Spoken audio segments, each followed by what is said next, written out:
तर सुप्रिया सुळे यांनी शरद पवारांना पराभूत करणं हा भाजपचा एकच हेतू असल्याची टीका योगेंद्र पवार यांनी केलेली आहे। पवार विरुद्ध पवार लढत होतीये ही दुर्दैवाची बाब असल्याचं देखील योगेंद्र पवार यांनी म्हटलंय।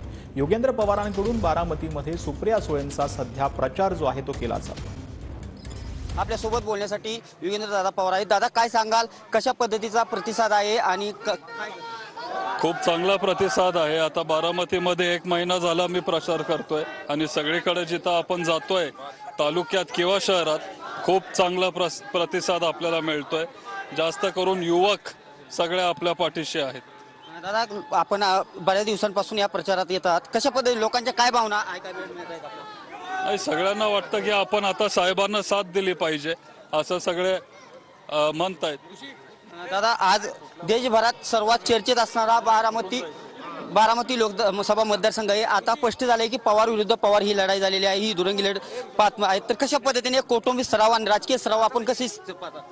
आणि मला वाटलं नव्हतं की असं पवार विरुद्ध पवार होईल, कधी असं आमच्या कुटुंबात झालं नाहीये, पण आता झालंय। दुर्दैव आहे की भाजपाला ते करावं लागलं, ताईंना किंवा पवार साहेबांना हरवायला त्यांचा तो एकच हेतू आहे। पण मला नाही वाटत की बारामतीमधून ताई किंवा साहेब कधी पराभूत होतील। आता सगळीकडे आम्ही फिरणार आहे, आमचे दौरे आम्ही ठरवलेत, तर तू पण बघतोय, तू येतोय माझ्याबरोबर सगळीकडे। त्याच्यामुळे तालुका, शहर आणि दुसरे इंदापूर, भोर, दौंड वगैरे सगळीकडे आम्ही फिरतोय।